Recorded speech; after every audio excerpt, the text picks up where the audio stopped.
I am so excited to be joined by Judy Kent. Judy, when I was going through your resume and your career, I was thinking about how I was going to introduce you, and I realized that I might need a little while. You have quite a resume. I'm going to refer to you as an athlete, a coach, a trailblazer, a leader, a speaker, an author, a builder, and also an artist. So thank you so much, first and foremost, for taking the time to join us. And secondly, congratulations on being inducted into Canada Sports Hall of Fame as a builder. Thank you very much. And I'm so honored to be selected for induction, and with all of the amazing people that are already in the Sports Hall of Fame family. So, and I appreciate you taking the time as well. Thank you. Well, I'm so excited that I get the chance to chat with you and also to introduce people to you and the incredible work that you've done, because I feel like so much of what you've done, people would maybe even need a little bit of a backstage pass to see. So I'm hoping that in our conversation today, we can kind of peel the curtain back and tell everybody a little bit about what you've been involved with and the reason why you're being inducted into Canada Sports Hall of Fame. And I want to give you the chance to tell everybody a little bit about you, you know, where you're from, where you grew up, and what sort of initially connected you to sport in Canada. Well, I was born in Alberta, grew up in from mid-junior school up in Ontario. I was always just very athletic. I loved sport. I didn't, I was offered piano lessons, which I traded away and did dishes instead of. And I went to school, but I went to school so I could play sport, after school. I don't know. It was just something that that was within me that I loved. And I played sport I played everything. All right. Everything that I could. And ultimately I ended up more involved with swimming. And that happened because I went to, in grade 11, they send you to Ontario Athletic Leadership Camp. And they grade you, and I was in A everything except swimming.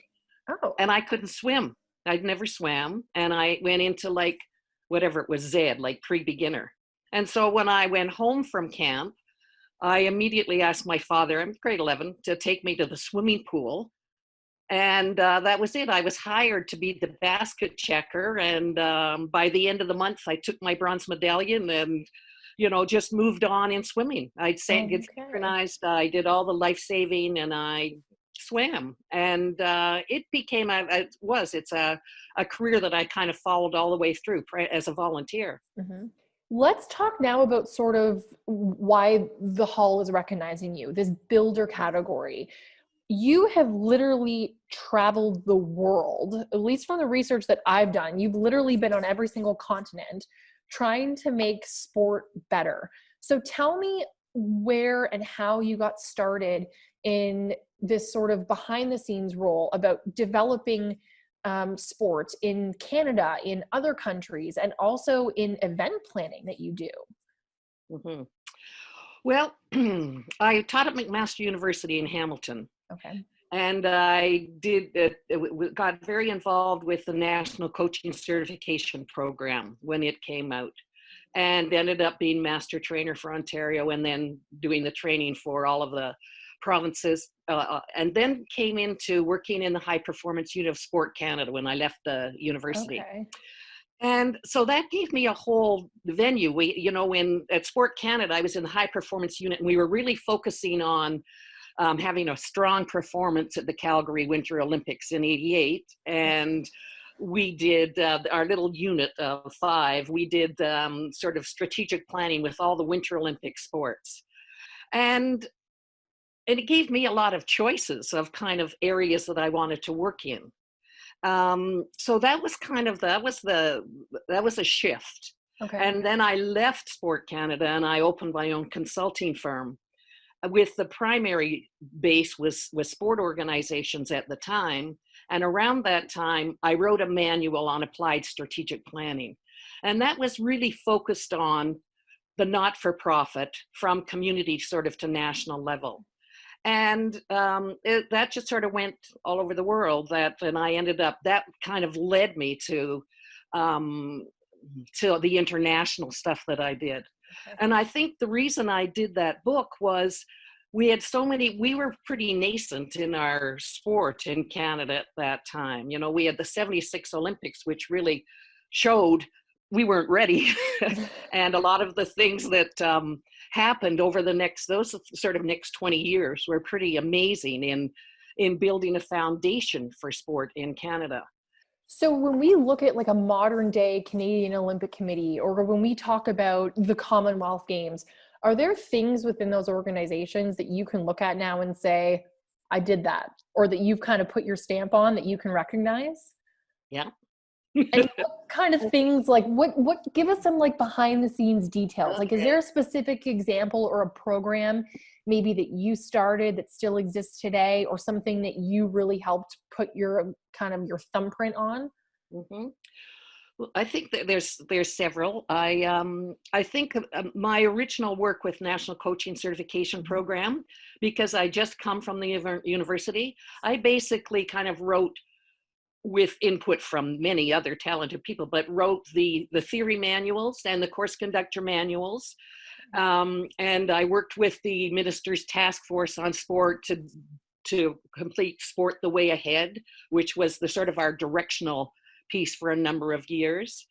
And Okay. I think for within Commonwealth Games and within the Federation particularly, when I went to the first Commonwealth Games where I was assistant chef in Auckland in 1990, and I was the only woman chef, the only woman at any of the meetings, and I ended up wanting to promote the inclusion of athletes with disability. So I went to the Australian chef de mission to lobby him, and he just looked at me and said, "Oh, trust Canada to send abroad." It was just, and I'd never experienced that kind Right. of dismissal, really. Oh my gosh. Anyway, through the Commonwealth Games, that gave me a real venue. I was the first chef. I was the Mhm. first woman president. I was the first woman sort of on the international on one of the committees. And because I was the only woman, it was great. Our president used to at the meetings say, "Oh, good morning, gentlemen, and Judy." And, you know, I lived like that for a number of years, but it meant that I really was, people saw me as a woman. They didn't see me as a sports person. Mhm. And I had great many learnings from that, but it also gave me a platform to build, um, to educate, to show that I'm not a woman first. I'm a person, as are they. I'm not black or white, you know. And I did a lot in that. I think to really rebalance our kind of old white male model that we had Mhm. running international sport. Mhm. And you've done a lot in the same way that you've advocated for women. You've done a lot to help develop sport at the youth level. So, can you tell me a little bit about what your work has been like in trying to improve things for younger generations? Well, I think that I did more work on that on really on the recreational Mhm. side of sport, the participation. And a lot of it focused on children and youth living in poverty and immigrants, people that don't have access. You know, Mhm. we still, if we look at sport in Canada, there's a huge number of people that really are not. They either don't have access, they don't have the capacity, they're not welcome. And I think that again, that's just part of what I think. I think Canada is a fair and just, you know, nation that values and respects everyone. And it was something I could do. I had the skills to do, and by that Mhm. point I had the status that I could, you know, today we've got influencers, right, to buy certain clothes. Right. I was an influencer at that time within sport. So, you know, I could do it, and Mhm. I believed it needed to be done. And I found some good partners and buddies Mhm. to help. You're an OG influencer. I like Yeah. it, Judy. So I also wanted to ask you something that I've tried to do or get better at as I, grow in my career and in my life is learn from my mistakes. And sometimes it's hard because you have to learn things, at least I'm stubborn, so I have to learn things sometimes the hard way. I almost have to do it wrong first before I get it right. But is there, when you look back on your career, is there a lesson that you've learned from, or maybe something that didn't go so right where you made sure that you did it better the next time? yes, and this is a long thread, but I think well, the example I told about the Australian chef calling me Mm-hmm. abroad.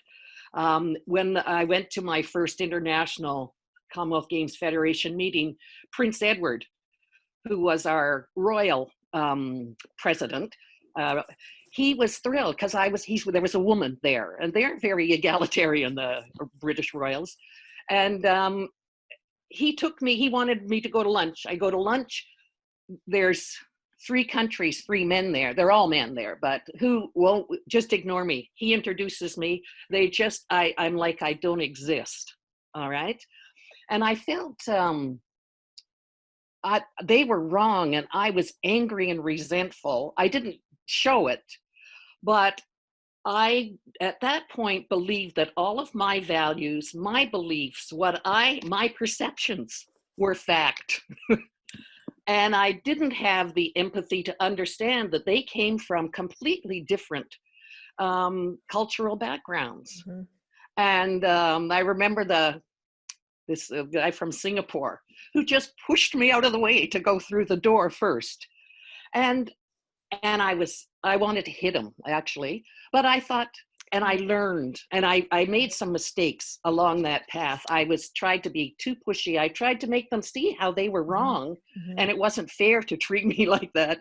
And then I realized, no, I need to walk in their shoes. And once I got that lesson learned, the next part of my life was much easier. My forehead wasn't nearly as flat, banging it against the wall. And I became, within 3 years, those guys that ignored me would come up and say, Judy, will you make this point for us at the meeting? Because English was my first language, and I could be more articulate. And they then saw me as a person, not as a woman. But as long as I was standing there with my fist in the air, hammering them about how wrong they were in their values, I wasn't getting anywhere. So it was a great life lesson. And it's something that has just helped me through everything. It doesn't have to be gender. We're all people. We all have the same blood in our veins. And all of this, if somebody's different, I then am suspicious or resentful or lack trust. What a waste. What a waste of what we're doing with this beautiful earth and, life. So. Well, and it's lessons like that you're teaching all of us that I think are a big reason why you're going to be inducted into Canada's Sports Hall of Fame. But if you can give us maybe some parting words, or if you look back on your illustrious career that is still going full steam ahead, I might add, what do you look back on and smile about? What are you the most proud of? Is there an event or a speech, or maybe it was a conversation that stays with you the most, that you remember the most fondly? Can I give you 2 things? Sure. One's just ego. When I was shift a mission for the Canada, for the Commonwealth Games, and they were home in Canada. Oh, okay. And just to lead the parade with 50,000 people cheering for Canada. It was an enormously emotional person for everyone. And any athlete or team member would say that particularly when they're at home. But more importantly, that's just ego, and it was waving and walking around that one. I decided to retire in 2008, and then I was contacted by Coaching Association of Canada to help them out on something they were doing in the Middle East, and which was there was a new organization, Generations for Peace, that had been founded by Prince Faisal Al Hussein. And so I started working with them, and I had to kind of rewrite a curriculum and work with some people, and it was all on Skype. And at the end of a few months, I'd done the curriculum, and I was the only person who knew it, and so I became lead facilitator. And I did that for 8 years after that, and we trained thousands of people. It was focused on using sport as a vehicle for peace building. We brought people from Rwanda and Pakistan, Afghanistan, Bosnia, all the war-torn countries. And we trained them in using sport and the power of sport to gather people together and to hopefully transform their perceptions of the people they're in conflict with. So that allowed me, talk about a summary to a career. You know, I wrote the materials, I facilitated, I mentored a number of the stars so that they are now running the program around the world.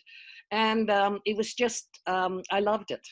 And then it was time for me to retire, because I wanted those younger leaders and those leaders from war-torn countries and stuff. I always felt a bit of a fraud going over and doing this conflict transformation and peace building and coming back to, you know, little Prince Edward County. And anyway, but it was wonderful. That would be the highlight and the summary and the highlight of my career.